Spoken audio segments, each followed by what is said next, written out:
ceux qui n'étaient pas là tout à l'heure en classe virtuelle, comme prévu, je fais l'enregistrement, hein, puisque c'est pas possible d'enregistrer les classes virtuelles, hein, tout simplement par rapport à... bah, c'est des données privées, hein, vous êtes là, c'est comme si je vous enregistrais en vidéo en cours, hein, c'est un peu pareil, donc voilà, pas de souci. Donc, ce qu'il faut retenir, c'est là-dedans. Hein, je vous l'ai envoyé sur Snapchat, je vous l'enverrai ce soir dans vos boîtes mail, et puis de toute façon c'est sur éclat, donc voilà ce qu'il faut retenir. C'est écrit en noir, que vous soyez en CAP ou en brevet. De toute façon, voilà, pour la suite, hein, c'est important de le savoir, que vous continuez en bac pro, en CAP, ou que vous continuez après, et le son est une vibration, d'accord? Et ça se propage forcément dans la matière. Hein, on a vu ensemble sous la cloche à vide, ou même à travers la première question de l'activité, hein, le son ne se propage pas dans le vide. Hein. Les images de Star Wars où il y a des bruits d'explosion, tout ça, ça n'existe pas, je vous rappelle. Ça ne peut pas se propager, c'est-à-dire le son ne peut pas avancer dans le vide. Hein, il ne vibre pas dans le vide, parce que pour vibrer, il faut de la matière. Et que dans l'espace, dans le vide, il n'y a pas de matière. D'accord ? Ça, c'est le plus important, c'est la compréhension du phénomène des sons. Et puis, je vous rappelle que vous avez la vidéo de Jamie qui vous explique peut-être ça un peu mieux que moi, un peu différemment, avec un schéma, hein, on voit l'onde, et surtout, vous verrez les molécules nécessaires à la vibration, hein, les atomes. C'est pour ça que la suite sera sur les atomes. Toujours important pour la suite. Vous devez savoir que ce son se caractérise en hertz. Attention, hein. Il y a quelque chose que je n'ai pas mis ici sur cette synthèse, et j'ai vu il y avait des difficultés, mais c'est parce que je prépare une autre phase d'acoustique. La fréquence, en fait, ça sert à déterminer si le son il est aigu ou si il est grave. Plus vous avez une forte fréquence, un grand chiffre de fréquence, par exemple ici vous avez 20 et 20 000, 20 000 c'est un aigu, c'est un très fort aigu, d'accord? Parce que ça fait 20 000 Hertz, plus il y a de Hertz, plus ce sont des aigus. Et plus c'est bas en chiffres, hein, en termes de valeur, en Hertz, la fréquence, plus c'est grave, d'accord? Et en dessous, vous avez les sons qu'on n'entend pas, nous les humains. En dessous de 20 Hz, même certains, on fera des tests, si jamais on reprend, vous verrez qu'en dessous de 50 Hz, on n'entend pas tout, et que déjà au-dessus de 15 000, déjà, il n'y a pas grand monde qui entend. Donc en dessous, vous avez les infrasons, qui ne sont pas audibles par l'homme. Au-dessus, les ultrasons, ce que peut entendre l'homme. Voilà. Ce qu'il faut retenir, c'est de 20 Hz à 20 000 Hz, nous, c'est ce qu'on entend. D'accord? Les graves, les médiums, les aigus, ça c'est l'oreille humaine, et qu'après, c'est pas pour l'oreille humaine. Je fais un petit rappel de la vitesse du son dans l'air. Ces 340 mètres secondes d'où ils viennent, vous pouvez les retenir tout simplement quand vous entendez un éclair. Si vous voyez un éclair et que vous comptez 3 secondes, 3 fois 340, environ, ça fait 1 km, ça fait 1000 mètres. 1000 mètres, 1 km, je vous rappelle. Le kilo fois 1000. Donc, la vitesse du son, il va faire 1000 mètres en 3 secondes dans l'air. Ça veut dire que si vous comptez 3 secondes avant d'entendre le bruit du tonnerre, si vous voyez un éclair, ça veut dire qu'il est à 1 km. Si vous entendez l'éclair 6 secondes après avoir vu la lumière, ça fait donc 2 km. D'accord? C'est un moyen mémotechnique pour retenir la vitesse du son. S'il est à 1 km, ça fait 1000 mètres, divisé par 3, ça fait 333, 340. Si vous arrivez déjà à le situer entre 300 et 400 mètres par seconde, avec bien des mètres par seconde, champion. Hein. Là, on est dans le sup. C'est supplémentaire. C'est pas à savoir. Ce qui est à savoir pour tout le monde est essentiellement ici. Sachant qu'ici, c'est plutôt pour vous faire un peu de révision de cette formule que je sais que vous adorez tous. La formule de la vitesse en mètres par seconde. On divise des mètres par des secondes, ça fait des mètres par seconde, tout simplement. Si je fais 10 mètres en une seconde, j'avance à 10 mètres par seconde. Si je fais 10 mètres en 2 secondes, 10 divisé par 2, je fais 5 mètres en une seconde. Je vais 2 fois moins vite. Puisque je mets 2 fois plus de temps pour faire 10 mètres. Donc c'est que je vais 2 fois moins vite, je fais à 5 mètres par seconde. Petit rappel, voilà. Ça, je voulais diffuser sur Snapchat et tout, il n'y a pas de souci. Je vous ai parlé tout à l'heure en classe virtuelle de l'intérêt de toute cette acoustique. Ici, c'est plutôt pour les troisièmes prépa des métiers, hein, pour tout ce qui est prothèse en fait, hein. On utilise beaucoup la physique ou la chimie. Donc là, c'est un exemple pour le son. Et ça rapporte pas mal ce métier, hein, prothèse auditive. Donc il faut juste maîtriser le fait que l'oreille humaine doit entendre tous ces sons, que certaines personnes finalement ils ont des problèmes donc ils n'entendent pas tout, et vous, pour régler ces problèmes, il faut maîtriser cette formule, c'est-à-dire que le son dans l'air il va à cette vitesse, mais dans l'oreille il va à une autre vitesse, donc il faut s'adapter à cette vitesse dans l'oreille qui est particulière à chaque être humain pour que l'oreille humaine de votre patient qui vient vous consulter, si vous n'êtes pas forcément médecin mais prothésiste, hein, c'est un diplôme, hein. Et du coup, c'est à vous de l'adapter. Il faut juste maîtriser ces deux petites choses-là. Donc, vous voyez, c'est pas très, très, très compliqué. Pour les cuisiniers, j'avais mis le bain à ultrasons. Pour moi qui ai fait des plonges, je peux vous dire que d'avoir testé ce bain ultrasons, ça décape vachement bien les casseroles. Les casseroles en inox, hein, bien sûr, même cuivre, tout ça. Donc là, c'est un exemple de mécanique, mais ça s'applique très, très bien en cuisine. Et là, c'est le silence total, hein. C'était pour vous parler d'écho un petit peu, parce qu'on fera peut-être un petit peu d'optique, donc c'était pour vous reparler un petit peu de tout ça. Donc voilà, le son, ce qu'il faut maîtriser, c'est que je sais décrire les conditions de propagation du son. Pour que le son se propage, il faut qu'il y ait de la matière, tout simplement. Dans le vide, ça se propage pas. Donc il n'y a pas que dans l'air, hein. Je vous rappelle que dans le béton, dans l'eau, tout, dans n'importe quelle matière, le son se propage. Je sais relier la distance parcourue par un son à la durée de propagation. Et la durée de propagation, la distance parcourue par un son, ça vous donne la vitesse du son. Voilà, c'est pour ça, c'est les deux compétences de ce cours-là, hein. Donc, c'est pas pour rien que je vous ai fait cette formule en tout début d'année, parce qu'on s'en sert souvent en physique. Donc voilà, pour le son, ce qu'il faut retenir, c'est ça, puisque ça, vous l'avez déjà vu en mécanique, pour tous. Donc, il n'y a pas eu trop de questions là-dessus, ça a bien été compris, hein. Les sons aigus, ici, dans les forts Hertz, hein, 20 000 Hertz ou 20 kg. Je vous rappelle que le kilo est là, 20 kHz ou 20 000 Hertz, c'est pareil, d'accord. Vous pouvez entendre de 20 Hertz à 20 kHz, c'est plus facilement, on va plus facilement le retenir. 20 Hertz et 20 kHz, c'est les mêmes chiffres, on rajoute juste le kilo, d'accord. Il faut juste savoir que le kilo, c'est fois 1000. Voilà, ça, c'est ce qu'on doit retenir, et que le son, d'accord, là vous avez les aigus, hein, là vous avez les graves, et que le son se propage forcément dans la matière et pas dans le vide, du coup, parce que dans le vide il n'y a pas de matière. C'est tout ce qu'il faut retenir. Et bien sûr, quand on vous demandera des calculs, ça sera encore cela, hein. Je vous renvoie à vos exercices du premier trimestre. Pour la suite, c'est bon, ça passe. Les exercices, je les ai corrigés en classe virtuelle. J'ai fait participer tous les élèves présents en classe virtuelle pour corriger. J'aurais fait des petits sondages. Et ici, c'est en autocorrection, hein. Je vous rappelle, vous pouvez afficher la réponse, hein, si vous ne l'avez pas. Le problème, c'est qu'il faut déjà cocher une question, hein. C'était B? Non, c'était pas B. C'était quoi la solution? C'était C. Eh ben oui, c'était marqué dans mon cours. Le son va à 340 mètres par seconde dans l'air, hein. Il va à 1500 mètres par seconde dans l'eau et 5000 mètres par seconde dans le béton. D'accord. Plus il y a de matière, plus il va vite. Ça, c'est la vitesse dans l'eau. Par exemple, vous voyez que dans l'eau, il y a plus d'atomes. On est d'accord que quand vous battez des bras dans l'eau ou vous battez des bras dans l'air, l'eau, ça vous retient un peu plus. Il y a plus d'atomes. Plus d'atomes, ça veut dire que le son, il va plus vite. Parce que il y a plus de résonance, ça vibre plus, tout simplement. Donc le son, il se propage, c'est-à-dire qu'il se déplace. Est-ce qu'il se déplace dans le vide? Non. Dans l'air? Oui, mais pas uniquement. Par contre, il se propage bien dans tous les milieux. Il se déplace, d'accord. Se propager, je vous rappelle que c'est juste bouger, se mouvoir, hein, c'est un mouvement.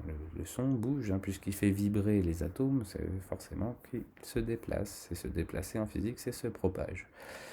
Donc, troisième question, c'était du bon sens, l'anémomètre. Bon, vous aviez Internet pour savoir ce que c'était, d'accord. Et vous aviez le sonomètre. Oh, vous dites, c'est trop simple pour mesurer l'intensité du son, je prends un sonomètre. Bah oui, je prends un sonomètre tout simplement, puisque le voltmètre, hein, c'est pour mesurer des courants. Ça, si on retourne en cours, bah, je vous montrerai, c'est très simple, il y a même des applis qui fonctionnent sur téléphone là-dessus. Le niveau d'intensité, donc, le sonomètre, c'est lui qui le mesure, mais par contre, il mesure des hertz, des décibels ou des volts. Ah, des volts, c'est pour l'électricité, avec le voltmètre, c'est pas ça. Vous avez des hertz et des décibels. C'est là qu'il ne faut pas confondre. Hertz, c'est juste pour savoir si c'est aigu ou grave. 20 hertz, ça veut dire grave, ça résonne que 20 fois par seconde, 20 hertz. Par contre, les sons aigus, hein, on l'entend, ça vibre plus. 20 000 battements par seconde. Hein. 20 000 hertz, ça veut dire 20 000 battements par seconde. Mais ça n'a rien à voir avec l'intensité, le volume que vous entendez dans vos oreilles, d'accord? Quand vous augmentez le volume de votre casque, vous augmentez les décibels en fait. Hein. Ça, c'est aigu ou grave. Ça, c'est le volume. Et ça, c'est rien, c'est le courant. Ok? Faut pas confondre les deux, mais on fera une autre activité là-dessus pour différencier un peu mieux. Le son est mieux atténué par une paroi lourde, légère ou fissurée. Et ben ça, fallait écouter la fin du cours, et je sais que peu de monde ont écouté. C'est une paroi légère, hein. Plus l'isolant phonique, c'est quoi? C'est de la laine de verre, c'est des choses qui sont très légères. Le parpaing, ça résonne dedans, la brique pleine, ça résonne parce que bah, c'est des matériaux qui contiennent trop d'atomes. Trop d'atomes veut dire beaucoup de résonance, beaucoup de son. Moins il y a d'atomes, moins il y a de résonance, moins il y a de son. Ça, c'est les meilleurs isolants phoniques. Donc, si on vous vend un isolant phonique que vous n'arrivez pas à porter à la main, eh ben on vous arnaque, tout simplement. Il faut que ça soit léger, sachant que faire des plaques d'air, c'est ce qui est encore ce qu'il y a de mieux pour l'isolant phonique. Par exemple, le double vitrage, c'est quoi? C'est tout simplement deux vitres avec de l'air ou de l'argon au milieu. D'accord? Quelque chose de léger. Ça isole phonique. On modélise la transmission, oh là je suis fatigué, on modélise la transmission des informations par quoi? Chaîne de distribution? Non, ça c'est sur une voiture, un scooter, un schéma de connexion, ça c'est Internet. Une chaîne de transmission, c'est pareil, c'était la fin du cours de la dernière fois, oui. On émet un signal, il se transmet, puis il se reçoit l'émetteur, transmetteur, récepteur, donc une chaîne de transmission. Hein, je vous rappelle que cette chaîne de transmission, vous pouvez la faire tout simplement avec deux gobelets en plastique et une ficelle. Il y en a un gobelet où quelqu'un parle, c'est l'émetteur. La ficelle, c'est la chaîne de transmission du signal. Et l'autre, le gobelet qui met à l'oreille, bah, c'est le récepteur. Voilà. Ça, c'est simple comme bonjour. Et c'est là que je vous ai fait voter. Alors, les réponses sont très simples. Encore une fois, la hauteur du son, là je vous piégeais un petit peu. La hauteur, c'est quoi? Bah, c'est encore grave ou aigu. Grave ou aigu, c'est comme on a dit avant, c'est la fréquence de l'onde. C'est pas ce type de particules, hein, ça n'a rien à voir. C'est vrai que plus il y a de particules, plus ça résonne, mais ça n'a rien à voir avec la hauteur. La hauteur, c'est aigu ou grave. Ok. La forme de l'onde, bon, non, non, ça pouvait être que la fréquence. Là, c'était pour savoir si vous aviez lu la synthèse, hein, les domaines de fréquence que l'homme peut écouter, c'est celui-ci, c'est de 20 Hz à 20 kHz. Et là, je vous avais fait la conversion kilo, hein, vous la retrouvez comme ça. Hein, donc les réponses bonnes sont B et C pour l'instant, comme ça vous pourrez les reprendre aussi sur la vidéo. Plus un son est grave, troisième question, et plus sa fréquence est élevée, donc plus c'est grave, plus la fréquence est grande. Ou alors plus c'est grave et plus sa fréquence est basse. Hein, donc là on a grande et basse. Et au milieu, qu'est-ce qu'on nous propose? Plus un son est grave et plus son niveau d'intensité acoustique est bas. Alors on a dit que grave, ça avait rapport avec la fréquence. Donc niveau d'intensité acoustique, c'est pas ça. Donc on a dit, si c'est grave, c'est une fréquence basse. D'accord? Les basses, c'est grave. Boum, boum, boum. Je m'éclate tout seul derrière mon ordinateur. L'appareil qui mesure le niveau d'intensité acoustique. On l'a déjà dit, sonomètre. Hop. Ah, là, je vous ai interrogé, vous saviez pas, hein, tout à l'heure en classe virtuelle, c'est 85 décibels et vous, quand vous poussez vos écouteurs, hein, attention, vous les mettez souvent à plus de 90, voire à 100, 120. Ils sortent pas vos écouteurs à 120 décibels, mais faites attention, on verra dans la prochaine activité que c'est un quart d'heure par jour déjà quand on dépasse les 90, 95 décibels. Faut faire attention à ses oreilles, hein. Justement, je vous le dis 2 questions plus tard, ça peut vous rendre sourd, hein. Il n'y a pas de cancer de l'oreille et il y a bien du danger à faire une écoute, prolongée à un son, à de la musique, hein. Quand vous écoutez trop de musique, et ben, moi, par exemple, qui ai passé beaucoup de temps en classe virtuelle avec mon casque, j'ai un peu un début d'otite, hein. Ça commence à me faire mal à l'oreille donc voilà, on risque une surdité, il faut faire attention au niveau sonore qu'on utilise. Donc, hop, la surdité. On revient à la question 6. Pardon, j'ai fait un petit saut dans le temps. Le niveau d'intensité acoustique diminue si... Ah, ça vous a fait peiner aussi en classe virtuelle, hein. Alors, le niveau d'intensité.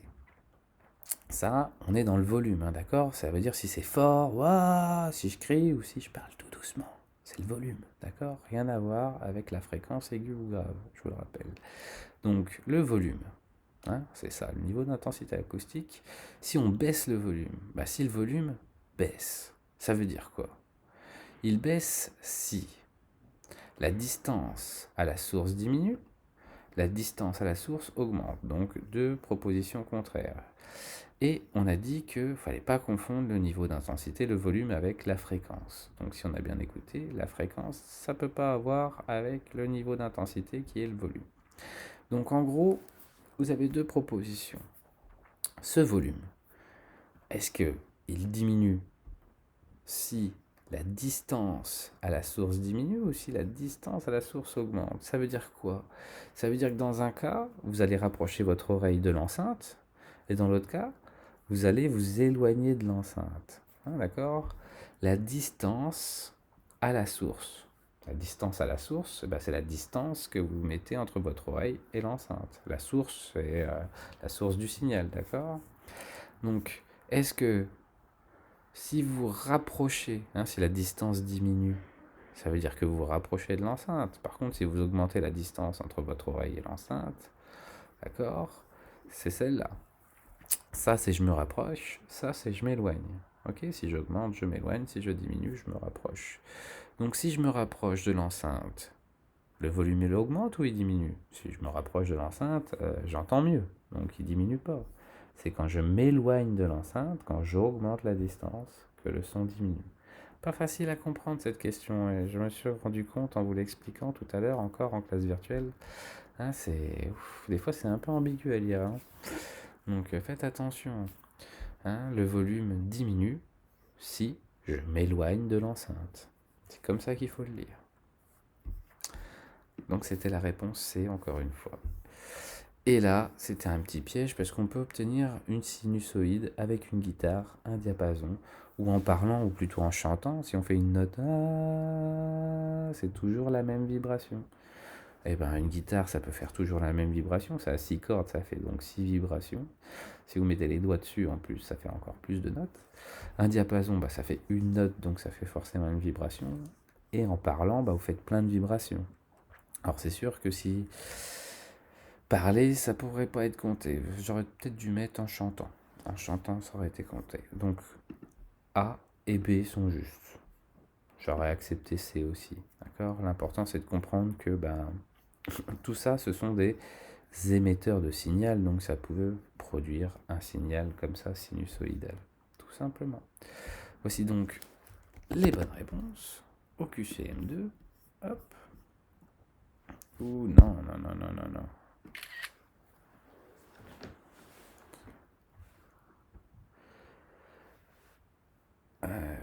C'était ça les bonnes voix, c'est pas grave. J'ai cru que j'avais arrêté la vidéo, je suis désolé. Mais je vais l'arrêter parce que 20 minutes, c'est déjà bien assez long comme ça. Je vous remercie de m'avoir écouté. Et puis, je vous souhaite encore un bon confinement. J'espère que ça va bien pour vous tous et vos proches. À bientôt.